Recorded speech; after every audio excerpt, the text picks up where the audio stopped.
We are looking at Mark chapter 2, when Jesus heals a paralytic, verses 1 to 11, and I'm using the ESV.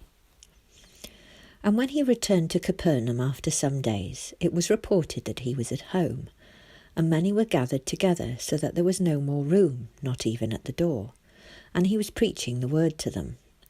And they came, bringing to him a paralytic carried by 4 men. And when they could not get near him because of the crowd, they removed the roof above him.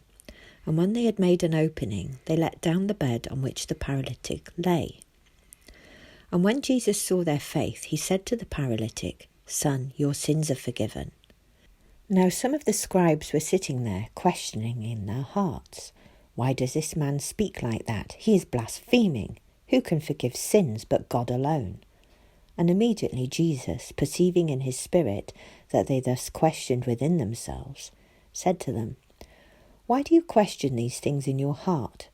Which is easier, to say to the paralytic, 'Your sins are forgiven,' or to say, 'Rise, take up your bed and walk'?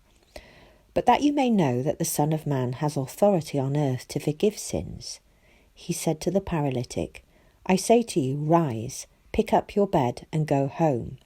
And he rose, and immediately picked up his bed and went out before them all, so that they were all amazed and glorified God, saying, "We never saw anything like this." Israel was often called stiff-necked or stubborn, and Ishmael was called a wild donkey of a man. He represents the fallen stubbornness of man, especially those of Israel who didn't believe in Jesus, but also that of non-believers. According to the law, a firstborn donkey had to be redeemed by a lamb or its neck broken. See Exodus 13:13 and 34:20. Sometimes a neck is so stiff-necked that the neck is broken, leading to paralysis and thus helplessness. Stubbornness is born out of pride.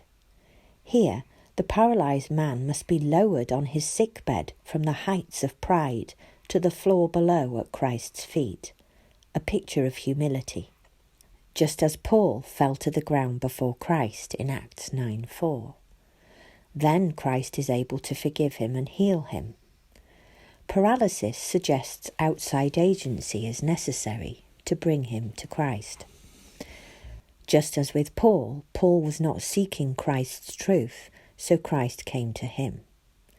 It gives us great hope for all those who are unbelieving and stiff-necked and stubborn in their pride, whose necks are so stiff that they have been broken and are paralysed and unable to come to the Lord for themselves. Unable to do anything for ourselves in our paralysis, we are lowered to the ground before Christ and are never the same again.